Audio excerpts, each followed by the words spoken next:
بسم الله الرحمن الرحيم اللهم صل على سيدنا ومولانا محمد وعلى ال سيدنا ومولانا محمد وبارك وسلم وصلي عليه رب زدنا علما رب اشرح لي صدري ويسر لي أمري. نو په انشاء طلبي کې بحث اول وشو د تمنی بیا د استفهام بیا د امر او بیا د نهي. نو په انشاء طلبي کې پنځم او اخرنی نمبر دی ندا څه ته ویل کېږي؟ نو هغه د حرف ندا په ذریعه سره هغه هغه فعل لا حرف ندا په ذریعه سره څوک ځان ته متوجه کول د چاته وجود طلب کول دا سه حرف په ذریعه سره چې هغه حرف قائم مقام د ادعو وي ادعو هغه حرف چې قائم مقام د ادعو وي د ادعو فعل نه په ذریعه څوک ځان ته متوجه کول او دا قسمه حروف پنځه دي یا ایا هيا اي همزه المفتوحه په دې کې دا یا عام د قریب او د بعید دوه د لپاره دي ا او همزه مفتوحه د قریب د لپاره دي او هيا او ایا دا د بعید لپاره راځي. نو دا ټول جنین دا د قائم مقام د ادعو فعل وي لکه ته ادعوک زیدن ادعو زیدن یعنی زتا د आवाज کوم ای زیدن ادعو فعل جنا حذف کې دی په منځ یا زیدو پوه شئ. نو د دې د حروف ندا حقیقي معنی دا ده چې د دې په ذریعه سره څوک ځان ته متوجه کولای کیږي د چا توجه طلب کولای کیږي د دې په ذریعه سره او کله کله د دې نه علاوه په مجازي معنی کې استعمالي وي ومنها اي من انواع طلب النداء او د انواع د طلب نه یو ندا ده ندا څه ته وي وطلب الاقبال بحرف نائب منام ادعو لفظا او تقديرا چې دا ویل کېږي د چا توجه طلب کول طلب الاقبال د چا توجه طلب کول په داسې اکثره چې قائم مقام د ادعوي دغه حرف کم چې د ندا لپاره راځي دا بیا لفظا ذکر وي او یا به تقدیرا وي. تقدیرا لپاره مثال لکه الله تعالی فرمایي یوسف اعرض عن هذا اصل کې یا یوسف اعرض عن هذا لفظا دي دا څومره مثالونه دي ټولو کې دا لکه یا زید یا جبال یا سماء يا سماء أقلعي وغيض الماء ويا أرض ابلعي ماءك ويا سماء. وقد تستعمل صيغته او کله کله استعمال ولکه صيغه د ندا بغیر فی غیر معنی او بغیر د معنی دی لأن دې اصلي معنی کو د حروف ندا د چا توجه طلب کول دي دا قائم مقام د ادو په حرف سره وکله کله دا حرف ندا راځي د دې په ذریعہ سره د چا توجه نه طلب کول کیږي بلکې د نور معنی لپاره راځي کل اغراء لگا راپورته کول اغراء ولګي راپورته کول فی قولک استاب یقول لمن اقبل عليك يتظلم لگا یو کس تا متوجی او تا باندې ظلم کوي ته چې یا مظلوم یا بابا نه ظلم کی عادت یا مظلوم وي نو ته دا توجه نه طلب کوي په دې بدر سره بلکې هغه په دې باندې راپورته کوي چې لگا تا باندې ظلم کول شي نه نه پکا قصدا الى اغرائه قصد راپورته کول لري وحثه او راته زولي على زياده التظلم وزياده ظلم وبث الشكوى او د ظاهرول د شکایت لان الاقبال حاصل زګدا دغه مخکنه حاصل له توجه د مخکنه حاصل له جواب نه دون ظلم کیږي او ظلم کینا د توجه حاصل له والاختصاص او یا د خاصوالی د پر راځي یعنی په نور معنی کې د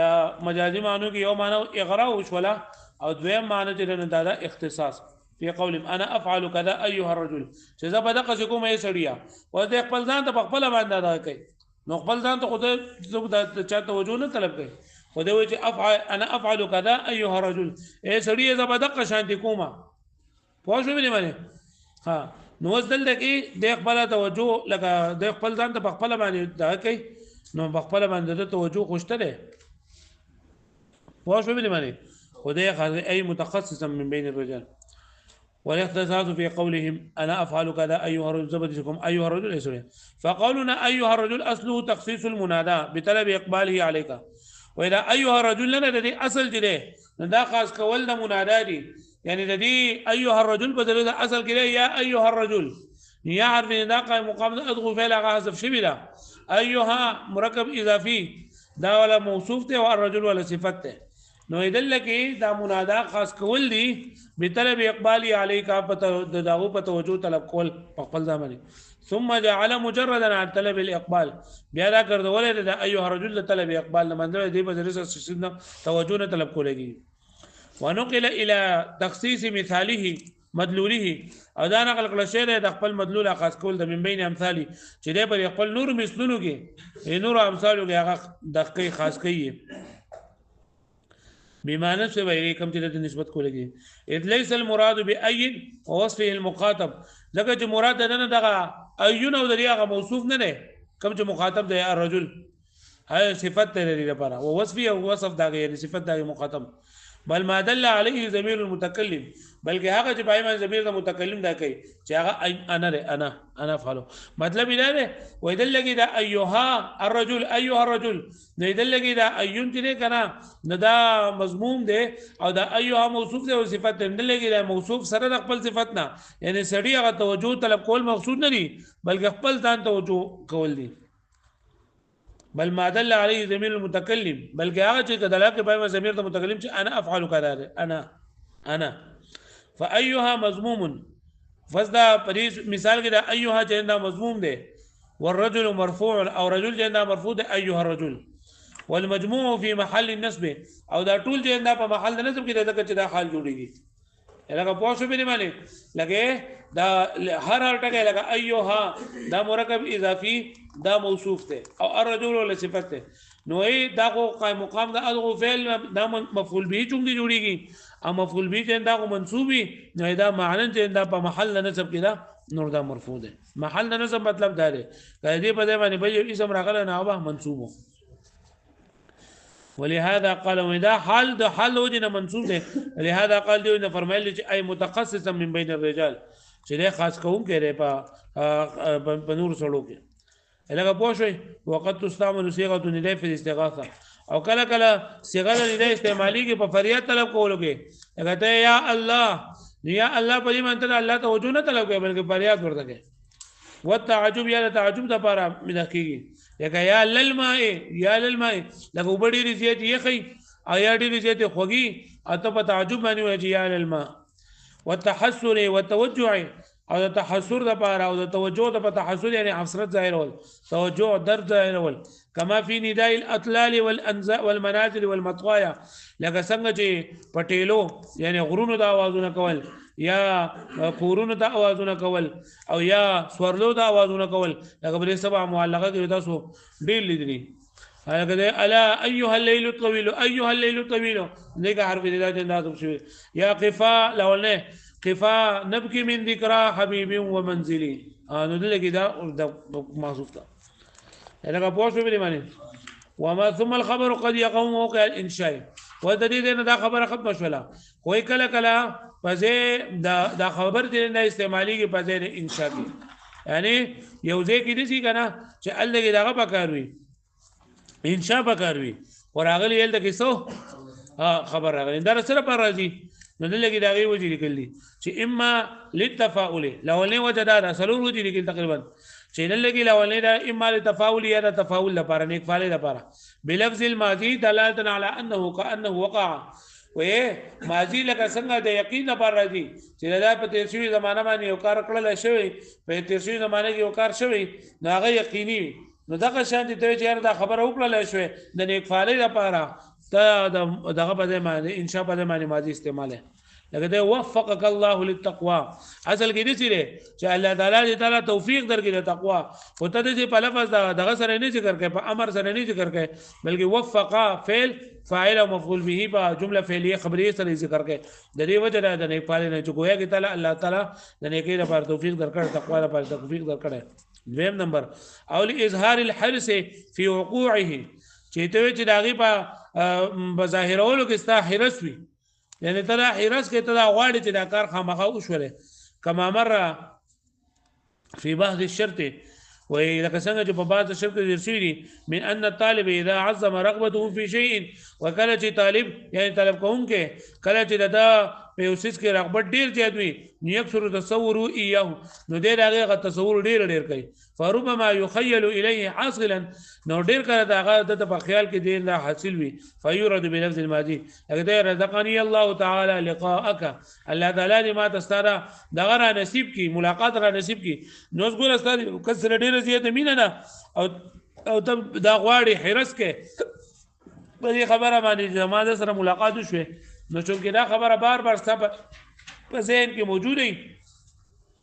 نو د انشاء په دې باندې ته ماضي ذکر کې و دعا او دریم نمبر دی دا نه دا لکه دعا چې دا په صيغه ماضي سره دا د بلیغ د طرف نه د بلیغ یعنی مطلب هغه چې هغه بعلم المعانی او دا غي په باریکو خبرو باندې پويږي دای په باریکو خبرو باندې پويږي نو کاغه دعا چې دا ماضي په ذریعہ سره وکړو او کچرتا د بلیغ کس نو عام کس هغه دعا په ماضي سره وکړل نو بیا به هغه تفاعل لپاره او الدعاء بصيغه الماضي او دعاء په صيغه ماضي من البليغ د بالغ نه لکه ته رحمه الله الله دې رحم وکي باندې یم رضی الله عنه الله دې راضي شي لاغنه نو زګور رضی الله عنه دا خلکا راضي شي او الله تعالی دا غنه اصل معنی دا ده یا رحمه الله رحم کړه الله تعالی باغ باندې نو دلته مطلب ماضي استعمال شوی دا او تفاعلا دې نه دا د امر په دې باندې د استعمال شي نه چې ماضي کړه د په دعا کې کړه د ماضي څخه استعمال شي نو دا د بلیغ د طرف نه يحتملهما احتمال د دوه لري د تفاعل احتمال هم لري او د اظهار الحرص احتمال هم لري غیر ظاهر اما غیر البلیغ فهو ظاهر عن هذه الاعتبارات وکم چې غیر بلیغ وي هغه د اعتبارات نه غافل وي هدا نه پیږي چې لکه لکه ما وله دا دغه ذکر کړل د امر په دې باندې ماضي ولې ذکر کړل او للاعتراض عن سوره الامر دریم نمبر دا دی چې اعتراض شي د سوره د امر نه مطلب دا دی چې لکه یو څه د امر په صورت کې نه ذکر کړه چې بری کې بیا دغه پکې راځي بیا ادبي پکې راځي كقول العبد للمولى لقى عبد مولا ته وای ينظر المولى الي ساعه ودي ګوري مولا ما ته یو ساعت نو ته اصل کې غوډه چې لکه ته ما ته وګوره ولکه بیا ادبي نه یریږي ته نو دی وای ينظر المولى الي ساعه نو دلته دا امر دې نه په ذریعہ دا په دغه باندې ماضي باندې ذکر کوي او فعل باندې ينظر المولى الي ساعه دون انظر نه وای لانه في سوره الامر دغه په سوره امر کې وان قصد به الدعاء او الشفاعه اگر چې قصد کړي په دې سره د دعا او شفاعت خو بیا ادبي ده او لحمل المخاطب على المطلوب يا راپورته کول د مخاطب لره په مطلوب باندې با يكون المخاطب چې دغه مخاطب ممن دا چانوي لا يحب ان يكذب الطالب چې طالب چې نه دې دروغجن نشي لګي په داغه کې چې کنه په امر کې او بنې کې بدی کو د دروغ د رښتیا احتمال نه لګي نه ان شاء الله نو دې مخاطب ته دا خبره ده خبر به ذریعہ سره کوي د پاره د دې چې دی وي چې دا کار خامخا وکړل شوی او هغه سامع ته سره مخاطب ته سره چې دا په دغه چې دی دروغجن کارږي نو دا ورته دا خبره وږي ولکه وي تاتيني غدا تب سبا د ما خواله خامخا راځي نو دې ورته نو چې ته د ما خواته سبا راشه په امر سره ورته نه وي بلکې تاتيني غدا ورته کله سبا نه نه دې بعد دروغجن بځای شي ولته کې کس چې مخاطب چې هغه دروغ غنل بد غني پوه شئ دروغجن کول بد غني او لحلم المخاطب یا راپورته کول د مخاطب على المطلوب مطلوب باندې چې د مخاطب دا مطلوب دا کار وکړل خامخا ما يكون المخاطب چې مخاطب ممن دا چانه لا يحب ان يكذب الطالب چې نه غوښه چې دا طالب دروغجن کړی شي ينسب الى الكذب عند نسبت دروغ شي كقولك لصاحبك لك استاقو استعمل دا الذي لا يحب تكذبك هغه ملګری چې دروغ نه خوښي او تورته تاتيني غدا تبر عزيز ما خواته سوا مقام اتني لحمله بالتف وجنا الاتيان دا وصل لګي په باریک خبره باندې په ډیر لطیف طریقه باندې د پراتلو باندې چنده حمل کړه را بار کړه لانه ان لم ياتيك غدا ذکر کده استا خواته سبا نه غي نو صرف تقادما من حيث ظاهر نو تبر ظاهر په اعتبار سره بیا دروغجن بشي لکون کلامك في سوره الخبر ذکر استا کلام بسکو سوره د خبر کې لکه پوښوي واستنبي کوي تنبيه دا ولا ان شاء خبر بشانتی دا لکه څنګه چې په خبر کې منګه خبره کړې و چې دا خبر دې نه بدل لکه مستند پکې راځي اسناد پکې راځي مستند پکې وي مستند نه پکې وي او کله بدا حذف کیږي او کله بدا ذکر کول کېږي نو کومه خبره چې تا په خبر کې په پنځو بابونو کې ذکر وي کنه نه به ان شاء کوم بدل لکه وګورو هغه به دې کې لکه استعمالي مطلب دا دی چې رقم پنځه بابونه چې اول ذکر شوی د خبرو نو هغه د خبر سره خاص نه دي بلکې په ان شاء کوم هغه چلول کېږي الانشاء كالخبر انشاء بشان د خبر ده في كثير مما ذكر وډیرا خبرو کوم چې ذکر کړل شي په الابواب الخمسه السابقه يعني احوال الاسناد والمسند اليه والمسند ومتعلقات الفعل وقصر فليعتبره يتي اعتباره ذلك الكثير الذي عنده كثير يتشارك فيه الانشاء والخبر چې مشترک وي بايږي انشاء خبر سره الناظر یعنی فلیعتبره الناظر اعتبار دی وکي د دې کتون کې ناظر بنور البصیرت یعنی هغه کس چې هغه په نور د بصیرت سره ګوري بلطائف فی لطائف الكلام مثلا لکه دا لګيږي الكلام الانشائي اما ايضا اما مؤكد او غیر مؤكد یعنی څنګه چې الګي کلام خبري ته دا مؤكد او غیر مؤكد راتلو دغه شان کلام انشائي دا مؤكد او غیر مؤكد راتلی شي